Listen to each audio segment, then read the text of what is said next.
Hi everyone, welcome back to RS academy. This is Ravi. ఈరోజు most important question ఇది, గతంలో వచ్చిన క్వశ్చన్ ఇది. సో గతంలో వచ్చిన క్వశ్చన్స్ని నేను తీసుకుని మీకు ఎక్స్ప్లెయిన్ చేస్తాను స్టూడెంట్స్. చాలా అంటే చాలా ఈజీగా ఎక్స్ప్లెయిన్ చేస్తాను. సో ఇచ్చిన క్వశ్చన్ ఎగ్జాక్టా నాన్ ఎగ్జాక్టా ఈక్వేషన్ ఎలా గుర్తించాలి, ఒకవేళ ఎగ్జాక్ట్ ఈక్వేషన్ అయితే మనం ఎలా సాల్వ్ చేయాలో చెప్తాను. చాలా అంటే చాలా సింపుల్ చెప్తాను స్టూడెంట్స్. మీటర్ సమ్స్ కావాలి, first second third fourth fifth units కావాలంటే కింద డిస్క్రిప్షన్ లింక్ ఇచ్చాను స్టూడెంట్స్, క్లిక్ చేసి చూడండి. ఓకే, సో ఈ సమ్స్ని మీ ఫ్రెండ్స్ అందరికీ షేర్ చేయండి వాట్సాప్ త్రూ.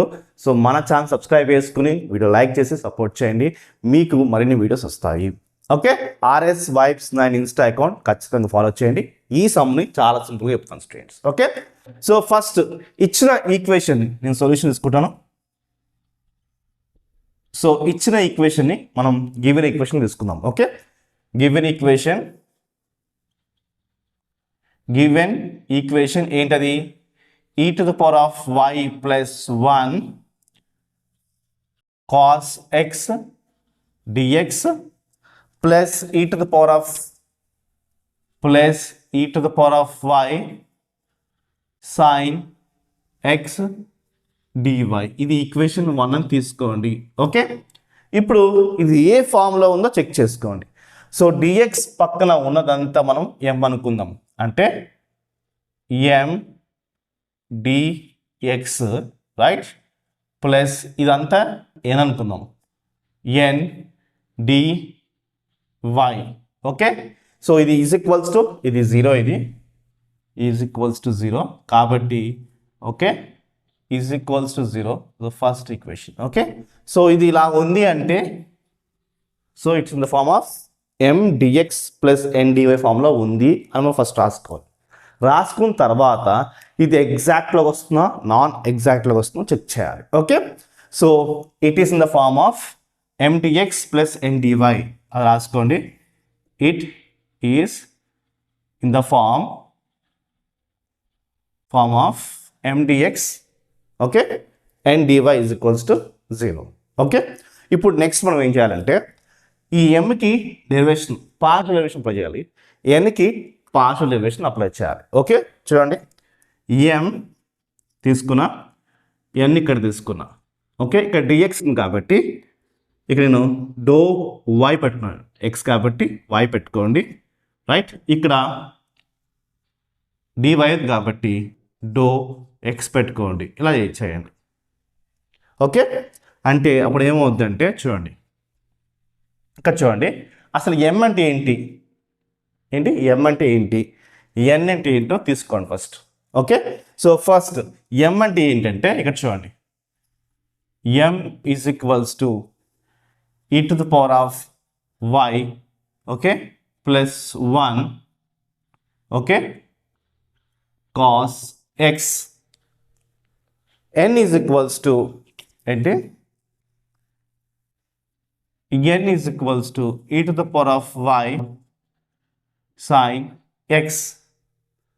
ఇది అయితే ఇప్పుడు ఈ mకి ఎందుకంటే మనం కంపేర్ చేసి తెలుసుకోవాలి. So compare with equation 1 with m dx plus n dy రాసుకోండి. రాసుకోకపోయినా ఏం కాదు, ఇలాంటి రాసుకోకపోయినా ఏం కాదు. ఓకే, సో m అంటే ఏంటి, ఇదే కదా, n అంటే ఏంటి చూడండి ఇది. ఓకే, సో ఇప్పుడు దీనికి మనం డెరివేషన్ అప్లై చేయాలి. ఇక్కడ ఏముంది, విత్ రెస్పెక్ట్ ఆఫ్ y ఉంది, అంటే విత్ రెస్పెక్ట్ ఆఫ్ y ఉంది. దాని అర్థం ఏంటి అంటే ఇప్పుడు దీనికి మనం అప్లై చేయకూడదు, కాస్ ఎక్స్కి మనం అప్లై చేయకూడదు.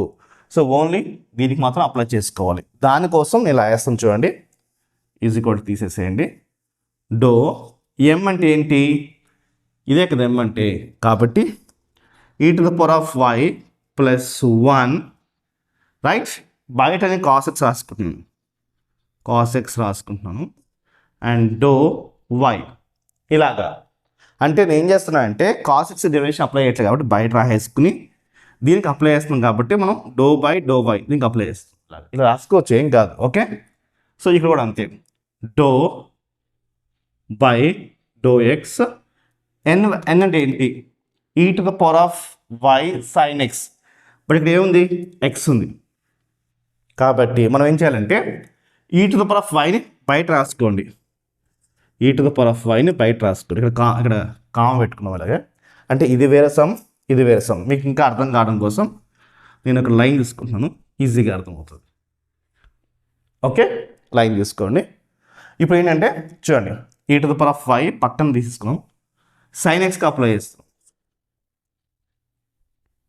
ఓకే, ఇప్పుడు cos xకి అప్లై చేసే డెరివేషన్ e⁻5 అప్లై చేస్తే ఏమొస్తుంది? e⁻5 వస్తుంది. cos x e⁻5 1కి అప్లై చేస్తే ఏమొస్తుంది? 0. వేసుకునే అవసరం లేదు. ఓకే, సో ఇది వాల్యూ ∂m/∂y. ఓకే, ఇప్పుడు ఇక్కడ చూసుకుంటే e⁻5కి డెరివేషన్ అప్లై చేయకండి. e⁻5 మనం డెరివేషన్ అప్లై చేయట్లేదు, దీనికి అప్లై చేస్తున్నాం. sin xకి అప్లై చేస్తే ఏమొస్తుంది? cos x వస్తుంది. రైట్, సో ఇక్కడ e⁻5 cos x వచ్చింది, ఇక్కడ కూడా అంతే e⁻5 cos x. రెండు సేమే. చూడండి, కావాలంటే ఇక్కడ ఈజ్ కోసం కొంచెం పక్క రాసి e⁻5 ఇక్కడ రాసుకున్నాం. ఇది ఇంకా అవసరం. రైట్, చూడండి, e⁻5 cos x e⁻5 cos x. ఇది ఏంటిది? ∂n/∂x. అది రాసుకోండి ఇక్కడ. Okay, ∂n/∂x is equals to ఏమొచ్చింది? e⁻5 cos x e⁻5 cos x వచ్చింది. ఇప్పుడు ఈ రెండు ఈక్వల్ కాబట్టి మనం ఏం చేస్తున్నాము అంటే చాలా simple, ∂m/∂y equals to ∂n/∂x. Okay, ఈ రెండు ఈక్వల్ అయింది. ఇలా ఈక్వల్ అవుతే ఇప్పుడు దీన్ని ఎగ్జాక్ట్ డిఫరెన్షియల్ ఈక్వేషన్ అంటాము. ఓకే, సో ఇలా ఈక్వల్ అవుతే ఏమంటాం? ఎగ్జాక్ట్ డిఫరెన్షియల్ ఈక్వేషన్ అంటాము. దానికోసం మనం ఏమంటాం అంటే చూడండి, గివెన్ ఈక్వేషన్ 1 కదా, అది equation 1. Okay, so equation 1 is exact differential equation. అంతే కదా. ఇప్పుడు ఇచ్చిన ఈక్వేషన్ ఏం చేస్తున్నానంటే ఇది ఫామ్లో ఉందని రాసుకుని, ఇది m వాల్యూ ఇక్కడ రాసుకున్నాను, n వాల్యూ ఇక్కడ రాసుకున్నాను. సో mకి విత్ రెస్పెక్ట్ ఆఫ్ y, nకి with respect of x apply చేస్తే, డెరివేషన్ అప్లై చేస్తే నాకు ఈ వాల్యూ వచ్చింది.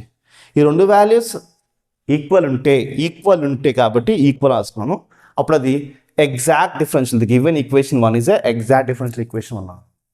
అలా కాకుండా ఇప్పుడు ఇట్లా నాట్ ఈక్వల్ వస్తే అంటే ఇది cos x ఇది sin x వచ్చింది అనుకున్నాం. ఇలా అనుకోండి, ఉదాహరణ అనుకోండి, రాస్తాము. sin x వచ్చింది అనుకున్నాం, ఇది cos ఇది sin వచ్చిందంటే అప్పుడు నాట్ ఈక్వల్ కదా. అప్పుడు given equation is non exact differential equation అంటాము. కాబట్టి మనకు అలా రాలే కాబట్టి ఇదేంటిది? cos వేసుకోండి, ఇదేంటిది? ఈక్వల్ రాసుకోండి. ఇది నాన్ కాదు, ఎగ్జాక్ట్ డిఫరెన్షియల్ ఈక్వేషన్. ఓకే, ఇలా వచ్చింది స్టూడెంట్స్. ఇప్పుడు ఫర్దర్గా ఏం చేయాలంటే చాలా simple, integration of m dx plus integration of n dy. ఇదేంటి అంటే సింపుల్, ఏం లేదు, ఈ ఈక్వేషన్ తీసుకోండి, ఈ ఈక్వేషన్ ఇక్కడే తీసుకోండి. ఇక్కడ m పక్కన నేను ఇంటిగ్రేషన్, n పక్కన నేను ఇంటిగ్రేషన్ పెట్టా. అప్పుడు ఏమవుద్ది అంటే ఈజ్ ఈక్వల్స్ టు c వేసుకోండి. ఇక్కడ ఇంటిగ్రేషన్ వేసుకుంటున్నాం కాబట్టి ఇక్కడ c వేసుకున్నాం. ఓకే, ఇంటిగ్రేషన్ లేదు కాబట్టి 0 ఉందని అనుకోండి. ఓకే, అండ్ నెక్స్ట్ ఇక్కడ m టర్మ్స్లో ఏంటంటే y అనేది మనం కాన్స్టెంట్గా తీసుకోవాలి. ఇక్కడ xలో అంటే nలో ఏంటి అంటే టర్మ్స్ ఇండిపెండెంట్ ఆఫ్ x. ఏంటి? Terms independent of x. Okay, in n అంటే అర్థం ఏంటో చెప్తాను అని అవ్వద్దు. ఇక్కడ y వాల్యూస్ ఏమైనా ఉన్నాయనుకోండి, కాన్స్టెంట్గా కన్సిడర్ చేయాలి. అదే దీంట్లో x కాకుండా మిగతా వాల్యూస్ ఏవైతే ఉన్నాయో అవి మాత్రమే వేసుకోవాలి. చూపిస్తాను చూడండి. ఇంటిగ్రేషన్ రాస్తాను. ఇంటిగ్రేషన్ ఇక్కడ చూడండి, y కాన్స్టెంట్ కాబట్టి ఇక్కడ చూడండి m వాల్యూస్ y ఉన్నాయి, ఇది y ఇది కాన్స్టెంట్, ఇది కూడా కాన్స్టెంట్ కాబట్టి ఇది బయట రాసుకుంటున్నాను. కాన్స్టెంట్ y కాన్స్టెంట్ కాబట్టి ఇది బయట రాసుకుంటున్నాను.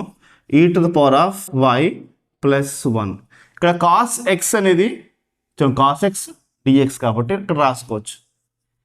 cos x plus integration of independent terms independent of x అంటే ఏంటంటే దీంట్లో x కాకుండా మిగతా ఏవి ఉన్నాయి అవి వేసుకోవాలి.